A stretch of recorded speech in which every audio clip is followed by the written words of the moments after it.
today we have made for the explanation and the lesson number 4 of your textbook English course.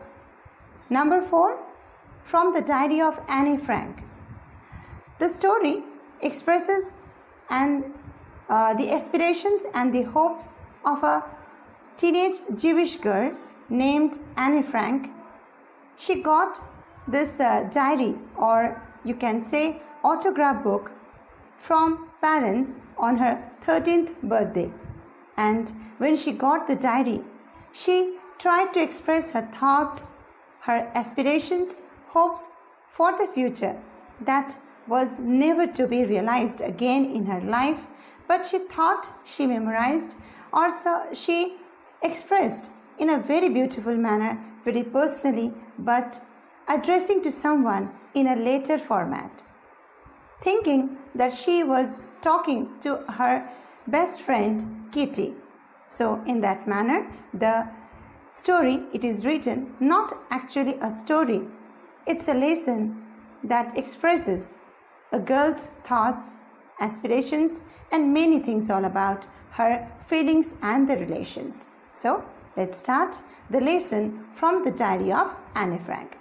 First, I will tell you about the story that I have given the summary, and when you are going through a summary of a story, you are not going through every section of the story in a detail. But in this lesson, from English context, if you're thinking, then you should focus on different kinds of words of the lesson. So when I will teach you, I will tell you about the words also. In the end of the video, you will get a list of the words that will enhance, that will increase your vocabulary, and also will give you the idea about the story, about the lesson. So you cannot we cannot say it as a story. We can say that an extract taken from a book from the diary of Anne Frank. So the name of the actual book of Anne Frank is Anne Frank, the name as it is. And from that book, this extract has taken. So in this part, what is talked about, what she has expressed, the limited and the very selected part is chosen for your study and for your class 10. So let's see what she has expressed, what she wants to say to the world about the crisis under the Hitler, under a very dangerous situation, the poignant situation, or the situation that enforces you to stay in a secret annex just to hide yourself from Germans that can attack you, that can kill you. And in the end also we have got the part that she died in a camp, in a concentration camp. So let's start. What about the story, or what about the lesson is all about? When we go through, you should think yourself as an Anne Frank, and then you go through about the every detail, what she thought, what she felt, and what she wanted to say to the others. She wrote the diary just not to express to others. She wanted to express, she wanted to say something to someone, but she could not. That's why she chose this way to write a diary about her feelings, about her hopes and aspirations for the future. And from this book, we get to know about the situation, about the poignant situation of that period, of that crisis, the political crisis or the national social crisis of that land. She was born in Frankfurt, but she spent her teenage year in Amsterdam. Her father transferred to that area for some purpose, but in that area she caught in a house, a secret annex, just to hide herself for 2 long years. And that 2 long years she could not express her thoughts to anyone, and this she chose a diary to write down. So let's start without wasting our time. Okay. Now let's start the class. Now, before going to start the lesson, we should have a look on the images of Anne Frank and her family.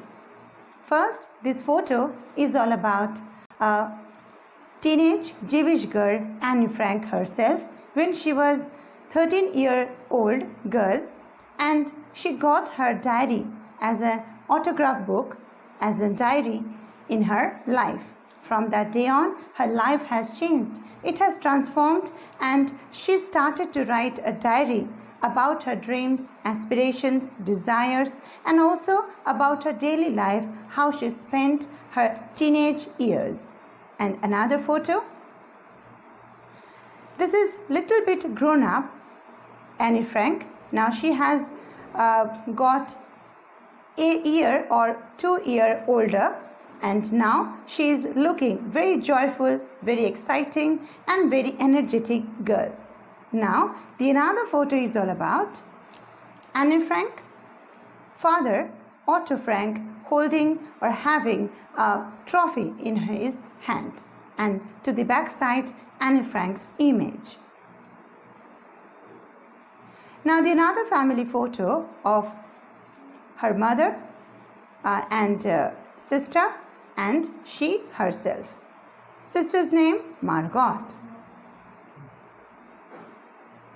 It is her diary's photo, means the image of her diary when she started to write a diary, her writings, and as a girl of 13-year-old girl is writing, that diary is kept in the museum.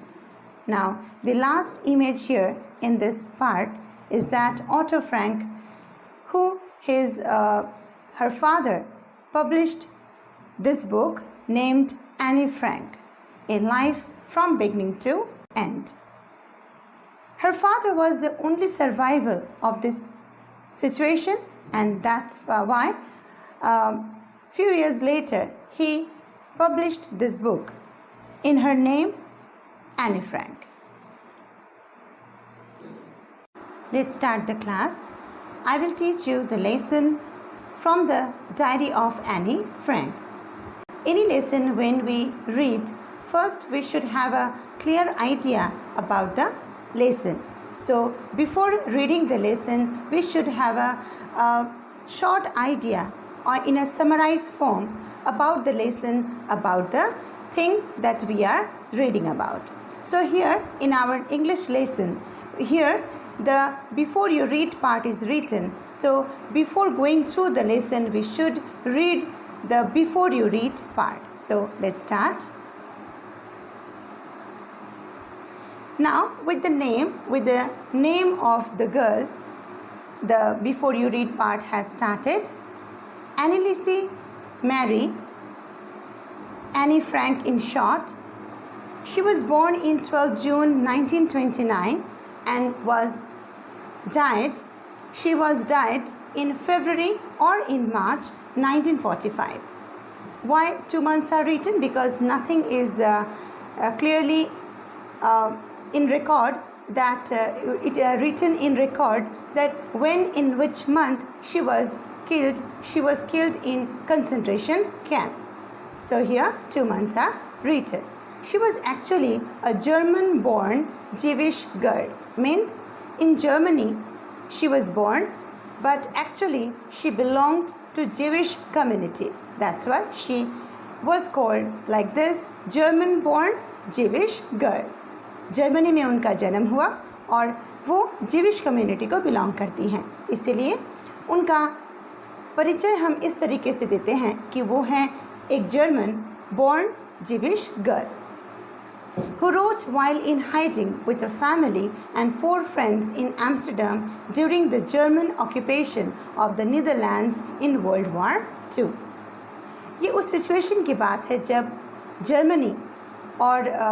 Germany, Japan, Italy, European allies के साथ जब वो world war 2 के युद्ध में फंसे हुए थे, उस वक्त जब फाइट चल रहा था, तब जीविश कम्युनिटी के साथ क्या हो रहा था, वो किस सिचुएशन में थे, वो क्या सफ़र कर रहे थे और कैसे अपने आप को बचा रहे थे, उस वर्ल्ड वॉर 2 के वक्त के बारे में हम यहाँ बात कर रहे हैं। वर्ल्ड वॉर 2 के वक्त क्यों हुआ था वर्ल्ड वॉर 2, और यहाँ पे नीदरलैंड का नाम यहाँ पे लिखा है। इस नीदरलैंड के नाम के साथ हम किस तरह कनेक्टेड हैं उसके बारे में भी मैं आगे चर्चा करूँगी। यहाँ हम देखते हैं कि उन्होंने ये डायरी लिखा था जब वो छुपी हुई थी। when she hid herself with her family and 4 friends in Amsterdam during the German occupation of the Netherlands in World War II।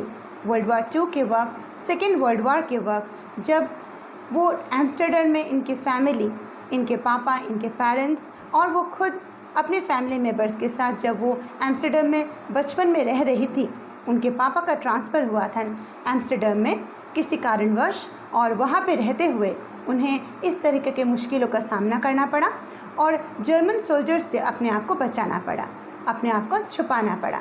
इस वक्त ये अपने आप को छुपा रखे थे और उस सिचुएशन में एनी फ्रैंक ने अपनी एक डायरी लिखी। Her family had moved to Amsterdam after the Nazis gained power in Germany but were trapped when the Nazi occupation extended into the Netherlands। So Netherland का नाम बहुत बार आ चुका है यहाँ, जिसके बारे में हमें थोड़ा सा जान लेना चाहिए। तो नीदरलैंड के बारे में बताने के पहले हम देख लेते कि यहाँ पे एम्स्टर्डम के बारे में क्या कहा जा रहा है। उनके फैमिली को एम्स्टर्डम ट्रांसफ़र होना पड़ा नाजीज़ की परेशानियों की वजह से। नाजी कौन है? जर्मनीज़ यहाँ पे वर्ल्ड वॉर 2 में कैसे फंसे, किस तरह की इसकी शुरुआत हुई, इसके बारे में पहले हम जान लेते हैं।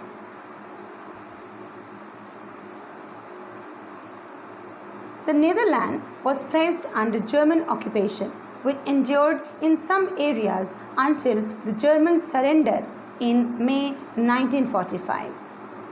नीदरलैंड और यहाँ की जो जर्मन सोल्जर्स के बारे में हम जो बात कर रहे हैं, सबसे पहले हम जान लेते हैं कि वर्ल्ड वॉर 2 के पहले जो वर्ल्ड वॉर फर्स्ट हुआ था उसके बारे में, कि फ़र्स्ट वर्ल्ड वॉर में क्या हुआ था, और उसी के अंजाम के रूप में हम सेकेंड वर्ल्ड वॉर को देखते हैं। और सेकेंड वर्ल्ड वॉर के अंत में जो सिचुएशन या परिस्थिति आती है, उसके बाद एक बहुत ही बुरी सिचुएशन के सामना करना पड़ता है ज्यूइश कम्युनिटी को। तो हम पहले देख लें कि फ़र्स्ट वर्ल्ड वॉर का क्या बैकग्राउंड था, किस तरीके से इसकी शुरुआत हुई थी। The devastation of the great war, the first world war को हम ग्रेट वॉर कहते हैं। It was known at the time had greatly destabilised Europe and in many respects World War II grew out of issues left unresolved by that earlier conflict। World War First जब Germany और Japan defeated हो गए थे, उसका प्रतिशोध लेने के लिए हिटलर ने, एडोल्फ हिटलर जो जर्मनी के एक शासक थे, उन्होंने अपना कह सकते हैं कि बदला लेने के लिए, रिवेंज लेने के लिए, या कह सकते हैं कि ऐसी परिस्थितियों का सामना हुआ कि वर्ल्ड वॉर 2 को करना ही पड़ा।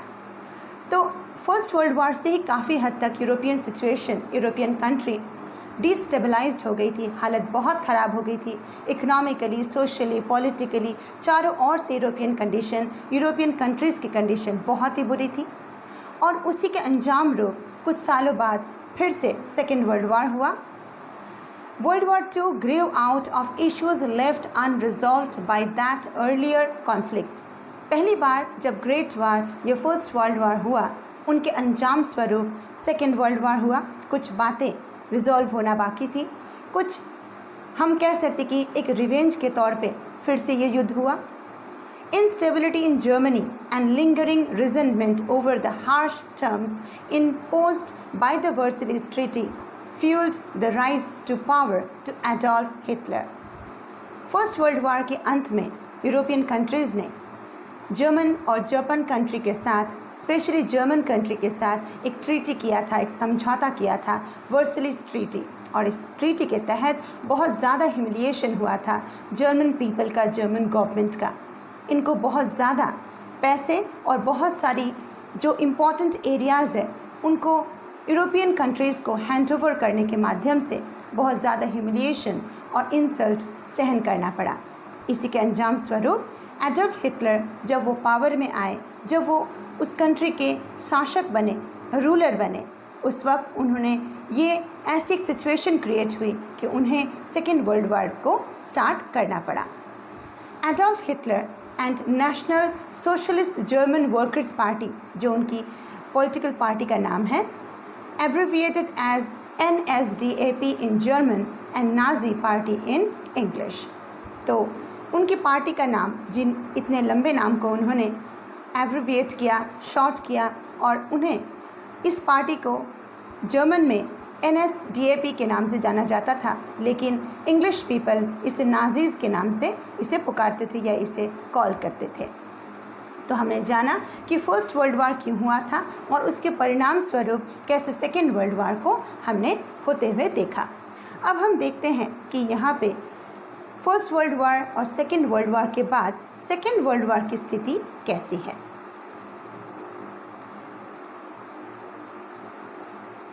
पॉलिटिकली अनस्टेबल जर्मनी जिसे वर्सलिस ट्रीटी, जो एक बहुत ही ह्यूमिलिएटिंग ट्रीटी हम कह सकते हैं आज के ज़माने का, आज तक के इतिहास में अगर हम देखें तो वर्सलिस ट्रीटी जर्मनी को तोड़ देने के लिए, उन्हें इकोनॉमिकली, पॉलिटिकली और सोशली डिवास्टेटेड करने के लिए काफ़ी था।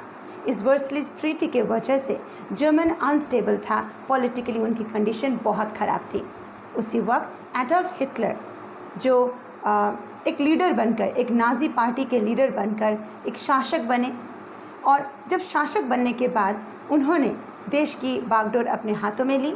देश को अच्छे से पॉलिटिकली, सोशल, इकोनॉमिकली स्ट्रॉन्ग बनाने के लिए बहुत सारे सोच और प्लान्स और सजेशंस के साथ वो आगे बढ़े, और इसी के साथ आगे बढ़ते हुए उन्हें एक सेकेंड वर्ल्ड वॉर 2 को सामना करना पड़ा। कुछ ऐसी स्ट्रेटेजिक ट्रीटीज़ और ऐसी कुछ स्ट्रेटेजिक सिचुएशंस बनी जिसकी वजह से सेकेंड वर्ल्ड वॉर को होना पड़ा। Signed strategic treaties with Italy and Japan to further his ambitions of world domination. German शासक या हम कह सकते हैं रूलर एडोल्फ हिटलर ने जापान और इटली को भी अपने साथ लिया, और यूनाइटेडली उन्होंने सोचा कि वर्ल्ड के जो ब्रिटेन या यूरोपियन कंट्रीज़ हैं उनको डोमिनेट करने के लिए हमें एक साथ कलेक्टिवली फाइट करना है। Hitler's invasion of Poland in September 1939 drove Great Britain and France to declare war on Germany, marking the beginning of World War II. So, जैसे ही हिटलर का पूरे दुनिया पर राज करने का जो सपना था, जो उनके डिज़ायर थी, इनर डिज़ायर, उनको फुलफ़िल करने के लिए जब इंटरनेशनली उन्होंने अपने एक्सपेंशन के बारे में सोचा, तो पहली बार जब यूरोपियन कंट्री पोलैंड के ऊपर उन्होंने अटैक किया, इन्वेड किया, तो ग्रेट ब्रिटेन और फ्रांस, यूरोपियन कंट्रीज़, उन्होंने भी सोचा कि अब हमें शांत नहीं रहना है और जर्मनी को एक अच्छा जवाब देना है, और बस शुरू हो गया एक बहुत बड़ी फाइट, वर्ल्ड वॉर 2। तो वर्ल्ड वॉर 2 होने के पीछे कुछ सिचुएशंस हैं। हम कह सकते हैं कि एडोल्फ हिटलर की जो महत्वाकांक्षी, जो उनकी सोच थी कि वो वर्ल्ड पे राज करेंगे, डोमिनेट करेंगे, वर्ल्ड डोमिनेशन का उनका जो एम्बिशन था, उसकी वजह से सेकेंड वर्ल्ड वॉर 2 हुआ। और जर्मनी की जो पॉलिटिकली इंस्टेबल कंडीशन थी, उसे स्ट्रॉन्ग बनाने के मकसद से ही एडोल्फ हिटलर ने ये सोच रखी थी। Over the next 6 years, the conflict would take more lives and destroy more land and property around the globe than any previous war. इस युद्ध से बहुत सारे लोगों की मृत्यु हुई, बहुत कुछ डिस्ट्रक्शन हुआ। 6 सालों के बाद हम जब उस पास्ट को देखते हैं, हम तब समझते हैं कि कितनी सारी बर्बादी हुई है, कितने सारे लोगों की मृत्यु हुई है, और इकोनॉमिकली, पॉलिटिकली और सोशली बहुत ज़्यादा हमें डिवास्टेशन या डिस्ट्रक्शन का सामना करना पड़ा है, स्पेशली यूरोपियन कंट्रीज़ और जर्मनी। और जब ये वर्ल्ड वॉर 2 हो रहा था, तब इकोनॉमिकली पूरे दुनिया की जो इकोनॉमिक कंडीशन है, उनकी हालत ख़राब हो गई थी।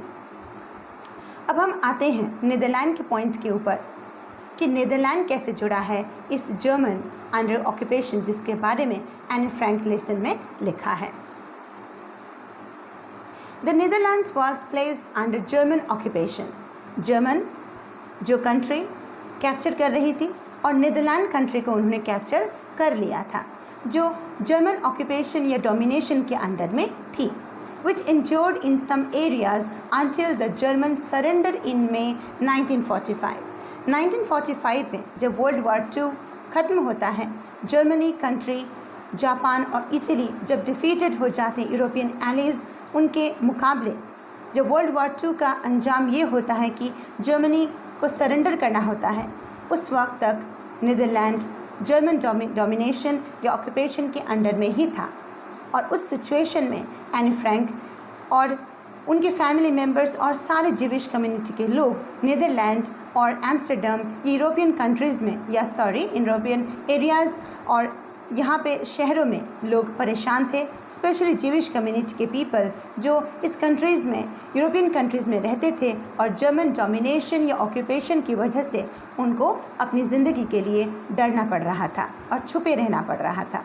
The occupiers deported the majority of the country's Jews to Nazi concentration camp.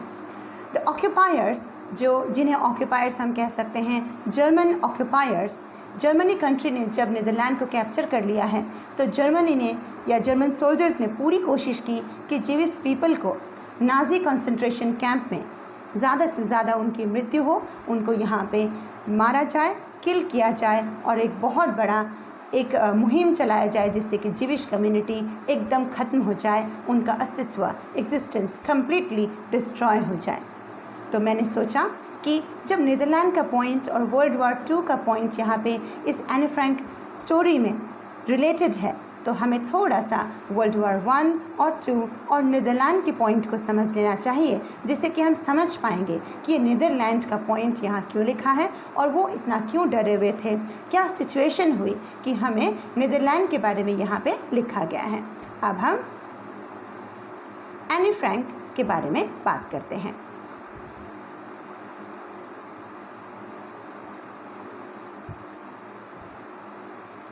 Persecutions against the Jewish population increased, the family went into hiding in July 1942 in hidden rooms in her father Otto Frank's office building. उनके घर के पास जो secret annex हम कह सकते हैं कि उनकी पापा की ऑटो फ्रैंक की एक ऑफिस थी, उस ऑफिस बिल्डिंग के अंडरग्राउंड एक रूम था जिसे हम सीक्रेट एनेक्स कहते हैं। उस सीक्रेट एनेक्स छोटे से रूम में उन्होंने ये जीविश फैमिली, एनी फ्रैंक की फैमिली और कुछ फैमिली फ्रेंड्स के साथ वो वहाँ पे अपने आप को छुपा रखे थे।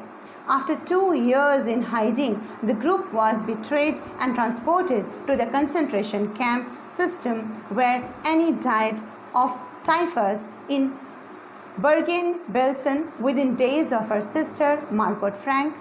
Her father, Otto, the only survivor of the group, returned to Amsterdam after the war ended.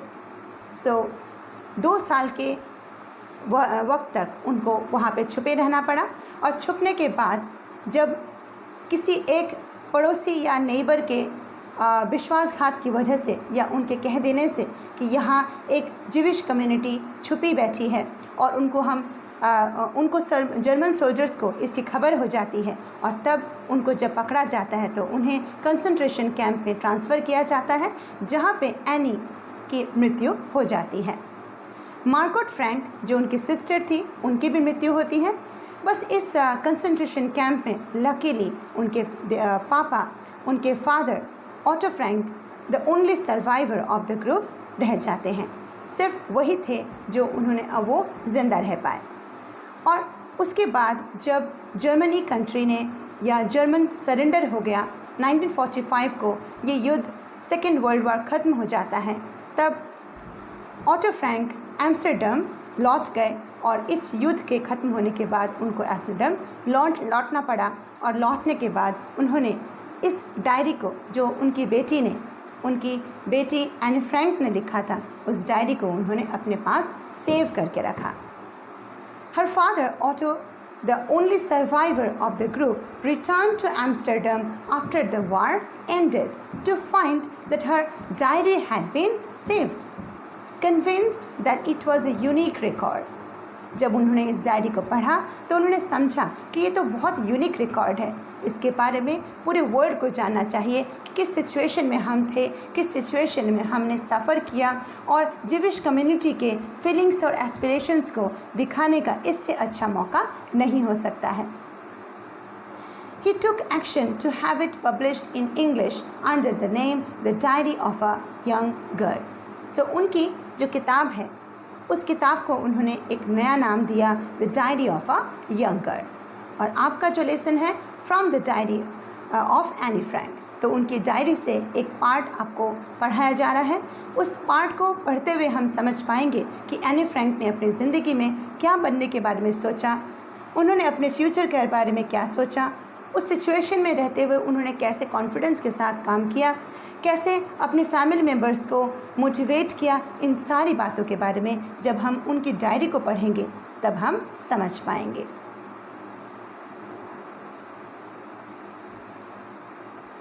ये डायरी जिसके बारे में हम बात कर रहे हैं, ये डायरी एनी फ्रैंक के पास कैसे आती है, उन्होंने कैसे लिखना शुरू किया, इसके बारे में अब हम बात करते हैं। The diary was given to Anne Frank for her 13th birthday and chronicles the events of her life from 12 June 1942 until its final entry of 1 August 1944। इस किताब में या इस डायरी में उन्होंने सारी बातें लिखी हैं अपने 13th बर्थडे के बाद से, अपनी ज़िंदगी के वो सारी बातें जब तक उनकी मृत्यु नहीं हुई उसके पहले और 13th बर्थडे के बाद में उस वक्त पीरियड को हम जान पाते हैं उनके डायरी के माध्यम से, उनके डायरी में लिखे शब्दों के माध्यम से। उनके शब्द हमें इतनी ज़्यादा मोटिवेट करते हैं या इतना हमें समझाते हैं कि उस सिचुएशन में भी हम किस तरीके से अपनी बातों को रख सकते हैं और अपनी सोच को बड़ा बना के रख सकते हैं। It was eventually translated from its original Dutch into many languages and became one of the world's most widely read books। धीरे धीरे इस किताब की पॉपुलैरिटी बढ़ने से लोगों के अंदर एक इच्छा जागृत हुई कि इस किताब को हमें ज़रूर पढ़ना चाहिए। स्पेशली जिविश कम्युनिटी और बहुत सारे लोग, पूरे दुनिया के लोग जिन्होंने भी सोचा कि हिटलर की उस कैप्चरिंग सिचुएशन या सिस्टम, ये वर्ल्ड वॉर 2 के वक्त लोगों की क्या मानसिकता थी, वो कैसे सफ़र कर रहे थे, उसके बारे में जानने को उत्सुक होते हुए इसे बहुत सारी भाषाओं में ट्रांसलेट किया गया। एनी फ्रैंक ने डच लैंग्वेज में इसे लिखा और इसे बहुत सारे लैंग्वेज में ट्रांसलेट किया गया, from its original Dutch into many languages, और फिर बहुत से लैंग्वेजेस में ट्रांसलेशन के बाद ये किताब आज की दुनिया की सबसे बड़ी और बेस्ट सेलर बुक जानी जाती है। There have also been several films, television, theatrical productions and even an opera based on the diary। इस पे किताब लिखी गई है। बहुत सारे राइटर्स ने इस एनी फ्रैंक डायरी के बेस करके भी बहुत सारी किताबें लिखी हैं, बहुत सारे डॉक्यूमेंट्री फिल्म्स बनी हैं, टेलीविजन्स में प्रोग्राम हुए हैं, थिएटर्स हुए हैं, और बहुत एक प्रोग्राम भी हुआ है, एक ओपेरा, जिसके माध्यम से उनकी डायरी की बातों को समझा गया है, उनको एक्सप्रेस किया गया है। Described as the work of a mature and insightful mind, the diary provides an intimate examination of daily life under Nazi occupation। Anne Frank has become one of the most renowned and discussed of the Holocaust victims। एक mature और insightful mind, जो लड़की बहुत ज़्यादा matured है, जो अपने अंदर की बातों को समझती है, जो आसपास के माहौल को समझती है, उस आसपास के माहौल को किस तरीके से अपने शब्दों में ढाला जाए, किस तरीके से एक्सप्रेस किया जाए, कैसे लोगों को समझा जाए, उस सिचुएशन में भी कैसे कॉन्फिडेंस रखा जाए, अपने आप को हिम्मत के साथ ज़िंदगी के ड्रीम को, सपने को देखा जाए, उस सारी बातों को हम इस डायरी के उन शब्दों के माध्यम से, जो एनी फ्रैंक ने अपने शब्दों के साथ इसे बहुत ब्यूटीफुल तरीके से उसे रिप्रेजेंट किया है, उन बातों को अगर हम समझ पाएंगे तो हम समझ पाएंगे कि वो किस सिचुएशन में थी और कितनी मैच्योर थी, और हमें भी ऐसे मुश्किल वक्त में किस तरीके से मैच्योर रहते हुए समझदारी के साथ अपने मुश्किल वक्त को समझना चाहिए और उस मुश्किल वक्त में भी कुछ ऐसा कर जाएं कि पूरे दुनिया में हमारा नाम हो और दुनिया हमारे कॉन्फिडेंस को समझे और हमारे कहानियों से, हमारी स्टोरी से इंस्पायर्ड हो। हम भी एनी फ्रैंक की स्टोरी से बहुत ज़्यादा इंस्पायर्ड हैं कि मुश्किल वक्त में भी इन्होंने बहुत ही बुद्धिमानी से, बहुत ही इंसाइटफुल माइंड और मैच्योरिटी के साथ उन्होंने शब्दों को एक्सप्रेस किया है, जिसके माध्यम से दुनिया ने उस सिचुएशन को समझा, उस सिचुएशन को जाना। Anne Frank has become one of the most renowned and discussed of the Holocaust victims. Holocaust victims के बारे में मैं नेक्स्ट आपको चर्चा मैं करूँगी। इसके बारे में आपको मैं समझाऊंगी कि इस हॉलोकास्ट विक्टिम किसे कहते हैं और हॉलोकास्ट क्या होता है। अभी तक की उस सिचुएशन में जर्मन सोल्जर्स लोगों की वजह से, जर्मन डोमिनेशन की वजह से ज्यूइश कम्युनिटी बहुत डरे सहमे थे, अपने आप को बचा रहे थे, अपने आप को छुपा रहे थे। ये जो सिचुएशन है, इस सिचुएशन को हॉलोकास्ट कहते हैं। और इस हॉलोकास्ट सिचुएशन में ज्यूइश कम्युनिटी और अदर कम्युनिटी जिनको जर्मन सोल्जर्स हत्या करने के लिए और अरेस्ट करने के लिए उतारू थे, कोशिश कर रहे थे उनको उन्हें छुपे हुए लोगों को अरेस्ट करके उन्हें कंसंट्रेशन कैंप में मृत्यु दिया जाए। इन सारे लोगों को हम कहते हैं holocaust victims. So situation under German domination, the situation of fearful, poignant situation under German domination of the Jewish community people, that situation, that period is called Holocaust period or Holocaust. And the situation, in that situation, when the people, especially the Jewish community people, they were involved, they were in a fearing and poignant situation, that people, Jewish community, they were holocaust victims. Okay, so आज मैंने आपको before you read के माध्यम से मैंने आपको समझाने की कोशिश की कि किस सिचुएशन में एनी फ्रैंक ने अपनी डायरी लिखी थी और इस डायरी के माध्यम से वो हमें क्या कहना चाह रही हैं और वो किस तरीके से अपने शब्दों को इस किताब में लिखी हैं। इसके बारे में हम नेक्स्ट लेसन में उन्होंने अपने डायरी में क्या लिखा है, किस तरीके से अपने आप को रिप्रेजेंट किया है, इसके बारे में हम पढ़ेंगे।